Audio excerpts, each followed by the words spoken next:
Alright, so I'll be the first to admit that when the Xpander was first announced, I kind of made fun of it. I mean, Xpander. That entire name itself is just a cause for ridicule. I mean, come on, who would call their car the Xpander?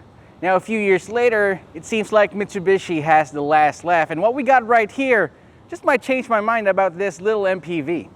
What's going on, guys? Roy Robles here from ZigWheels.Ph. Now, we reviewed the Xpander GLS a few months ago, but that was just for a short drive. Now, Mitsubishi Philippines gave us the keys to this Xpander right here, and it has a few bits that I think you're gonna love. This is the Mitsubishi Xpander GLS.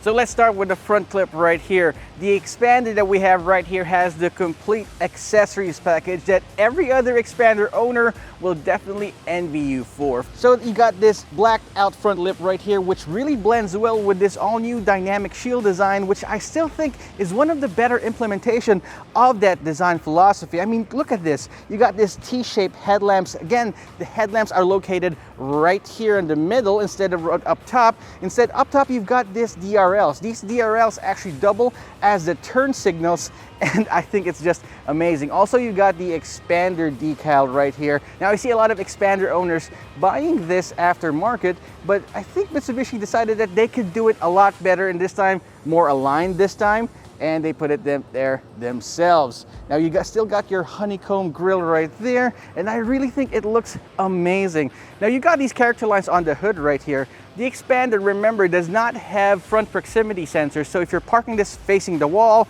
you don't have anything to help you out. But these character lines here actually act as guidelines whenever you park it up front, and I'd say, apart from looking good, they're really, really useful. Now, heading over to the side profile of the Mitsubishi Xpander here, you can see one more bit from Mitsubishi's official and original accessories line. You got the side skirts right here at the bottom, which you can't find on the vanilla Xpander, adding a little bit more heft to the overall appearance, gives it a great look. So it's got 17-inch two-tone alloy wheels, but it's shot in 205 series tires. I wish at least it could have 225 to make it look a little bit chunkier. Now, here's the thing, if you buy the new Xpander, it now has 225 millimeters of ground clearance, and it matches the Xpander Cross to a T, but with those side skirts, it kind of lessens that a little bit, I think, but it looks great, at least. Still has the same Xpander look right here, that floating roof line, these sharp edges character lines right here on the side, and check this out, it also has this awesome spoiler right there, which we'll see right here. Now, here's one thing that I love about the Xpander though. Even though you have all these bits, the 225 millimeters of ground clearance, it does not subscribe to the over-fender kind of fad. It doesn't pretend to be a crossover SUV. Instead, you lack those over-fenders. But if you do want those over-fenders though, just go ahead and get the Xpander Cross or head on over to Banawe and install one yourselves.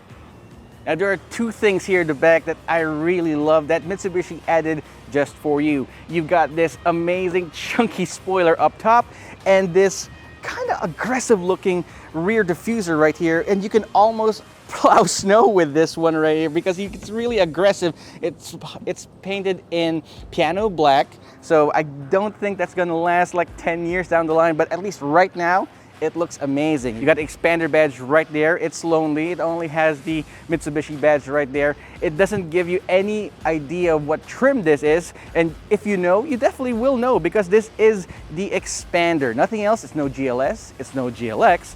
Just the Xpander. Now, like we discussed last time, this refreshed Xpander has that all-new tail lamp design, which actually kind of looks great. Instead of having those weird wiry tail lamps, you got this solid light bar right there. Let's look at the tailgate right here. This is an MPV after all, so practicality is supposed to be its strong suit. So there we go. This is a 3-row, 7-seater MPV, and even with the third row lifted up right here, you still have a lot of space to put your bags in, put your groceries, and if you need some things hidden, you've got this 3-slot row right here. You can fold these third row seats down. They fold in a 50-50 split, and you can even fold the second row in a 60-40 split to give you even more space. Who says that you gotta have a pickup truck to have all this space in the back? Mitsubishi doesn't think so. All right, so we're inside the Mitsubishi Xpander, and again, as I've said in my previous review of the vanilla one without the accessories, I like the changes that they've implemented in this refreshed variant. First of all, you got this leather wrap steering wheel. I like the 3-spoke design. It kind of reminds me a lot of those old, okay, I'm gonna go ahead and say it, those old rally art design steering wheels. I'm not gonna go as far as saying it is, because I'm hearing a lot of complaints about that, but yes, it does remind me of that. It's got this brushed aluminum look right here, that trim, no signs of piano black on this as well. But what does have piano black is this center console. Right here in the middle, right next to the shifter, right around it surrounds it, you got piano black. I just look at it funny, and there's got fingerprints on it, there's some scratches. I don't like to see that in the next 5 or 7 years or so, because that will be Scratch City right there. Let's go back to the steering wheel right here. It has all these buttons to control your media, to control your call functions, and even cruise control. I'm glad that they placed the cruise control buttons right here next to the steering wheel instead of on the stock or some button that I can't reach, so that's easy for us to drive right there. The steering wheel is also adjustable for both reach and brake. So that's perfect. You can find your optimum driving position. There's no such thing as a perfect driving position, only an optimum one. Now this top of the line GLS variant also has a start-stop button, which I really like. It makes it a lot more sporty, a lot more premium, and I think most cars, or I think all cars should have that right now. So right here, going back to the center console, you have one USB port and a 12-volt socket. Right on top of that, you have your manual AC controls. And I really like how simple it is. Instead of using dials, they actually use these toggle switches for you to control the fan speed and the temperature. No fuss, no muss. Right on top, you have your 7-inch touchscreen infotainment system with Apple CarPlay and Android Auto. And I really love how that works out, because cars these days, I believe that Android Auto and Apple CarPlay should come as standard. And yeah, integrating your smartphone with your vehicle is essential, because you don't have to place a built-in navigation control right there. Instead, just use Waze, just use Google Maps. How hard is that? I mean, easy peasy, right? Now, one thing though about the infotainment system, it powers a 6-speaker system here on the top of the line variant, but the volume, the bass, the midtones could use a little bit more tweaking. Right here you got your simple gauge clusters and a digital display that gives you fuel economy rating. So the dash is really nice. You got some soft touch materials right here. I think they're colored muted dark brown, kind of mocha, kind of coffee kind of color. And right in the middle is this strip of aluminum. I think it's aluminum. Nope, it's plastic. All right. So everything else right here is hard touch plastics. And you've got this carbon fiber design trim. It's just a design, it's not carbon fiber, it doesn't even look like it, but it's trying to emulate it. But at least you've got this huge armrest in the middle. The previous Xpander, when it was first released, it did not have a center armrest, and this time it is parallel with the doors right here. So when you're driving, when you're cruise control, you can just sit back and relax. Make sure that you keep your hands 10 and 2 or 9 and 3 on the steering wheel for safety. The change that they made in the refreshed Xpander is a welcome addition up front, but let's check out the second row and the third row later on, because I know you guys want to see me torture myself. Let's check out the second and third row right now. All right, so we're in the second row seat of the Mitsubishi Xpander, and this is where the Xpander really earns the Xpander moniker, because it's got a lot of space behind here. And even though I'm sitting behind my optimum driving position, I still have a lot of feet room and leg room, and not to mention headroom, so my hairstyle wouldn't get ruined at all. It doesn't feel claustrophobic here. I can still see a lot of the outside world from the windows, and you've got a lot of toys as well. Now, if you need more space, the seats can really expand, because check this out. Seats slide forward and back, and I got even more space here. You got 2 USB ports. You've got a USB-A, and since it's future-proof, you got a USB-C port right there as well. Up top, you got these air vents, plus this nice chunky-looking dial right here to control the airspeed. It's really, really cold. I wonder if this is trying to get the temperature from up front. It's just a blower, I think, but it's really cold, so definitely works out really well. So one thing that I really love about the rear here is this center armrest. The center armrest has two cup holders as well. They're pretty, yeah, they're pretty substantial. So what that does is that you can definitely relax here in the back. Long trips is not going to be a problem in the Mitsubishi Xpander. This thing is really nice, guys. I don't want to get myself out of here anytime soon, but I know you want to check out the third row seat, so let's check them out. So in order to get to the third row of the Mitsubishi Xpander, you have to tumble forward the second row, like so. You gotta do it with purpose because it senses that if you're hesitating, it's not gonna tumble forward. So anyway, getting in is easy. I'm 5'10.5", and I'm awfully chunky. All right. Okay. I still wouldn't be finding myself riding in the third row seats for an extended period of time because, yeah, I don't have a lot of knee room to begin with right here. But probably you can ask the second row passenger to slide the second row forward because you got a lot of space in there anyway. And maybe you can actually survive back here, but in this configuration, it's a no-go for me. But if you're a average-sized Filipino or if you're a kid, you can definitely enjoy yourself right here because you've got a pocket right there, you got cup holders here, and you even have a 12-volt socket right here if you need to charge your phone or your, well, what do kids play these days? Their PSPs? Oh, I'm dating myself here. But anyway, you can charge it right there, no problems. And the AC is actually kind of cold here, so even though you're in the third row seats, the air still goes back here. It's really great. So it's very comfortable. Not for me, but some people might find it comfortable. But that's the thing about the Mitsubishi Xpander. It's about those little things. The under tray and the front passenger seat, these small sockets, the cup holders. I mean, it's definitely made for the family, and the third row passengers are certainly not an afterthought. All right, so I've tortured myself enough. I can barely breathe in the back here. Let's take this out for a drive, shall we? All right, so we're behind the wheel of the Mitsubishi Xpander. All right, so under the hood, you have a 1.5 liter naturally aspirated 4-cylinder engine that makes 105 horsepower and 141 Newton meters of torque. Now, with about 1,200 kilograms of curb weight, it gives you ample acceleration, but that's the word, ample. It doesn't give you mind-blowing or earth-shattering acceleration. Now, when the refreshed Xpander was announced, I was actually expecting a CVT to replace the old 4-speed automatic, but Mitsubishi went ahead and made the decision to just, reuse the 4-speed automatic instead of that. Now, because of that decision to give the Mitsubishi Xpander or retain the 4-speed automatic, it pretty much drives like the previous model.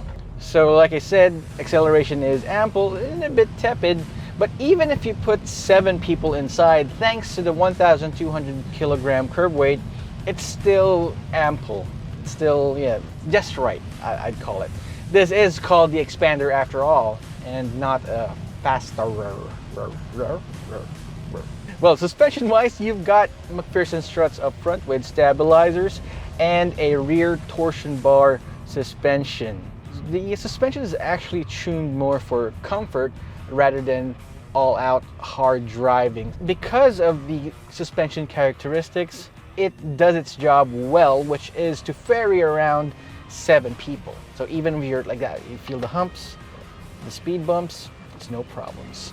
The steering is very light, I have to say. There are no other drive modes here. No sports mode, no eco mode, just your right foot. That's how you temper the acceleration and the steering feel, like that. It's electronically powered, so it's definitely light, but it gets heavier when you get up to speed. So let's talk about noise, vibration, and harshness. So, well, thanks to the skinny tires, the 205 series tires, it's really more tuned for fuel economy rather than all-out performance and comfort. So you can feel or hear a lot of the road noise. You can hear the vehicles from the outside, especially those motorcycles or tricycles in the city. But at least the suspension is, like I said, tuned more towards comfort. So it's not going to be as rattling or as harsh as a diesel-powered engine. But yeah, I can definitely live inside this. Just don't expect luxury car levels of comfort. All right, so fuel economy. When I got the Xpander a few days ago, I was surprised that it only had 60 clicks on the odometer right there. So apparently I got first dibs in this model. Thanks a lot, Mitsubishi. But because it only has about 60 kilometers in the odometer, it barely had any time to break in itself. So you have to take these figures with a cup of salt, a healthy heaping of salt. As far as my tests go, I got around 7 to 8 kilometers per liter in the city, which is not that bad, but it isn't great as well. But from what I reckon, the Xpander is actually known for having good fuel economy. So I guess after you reach the 5,000 kilometer mark, that's certainly gonna get a bit better. But there you go, 7 to 8 kilometers per liter in the city. All right, so once we're out on the highway, the Xpander was able to show some of its fuel economy chops.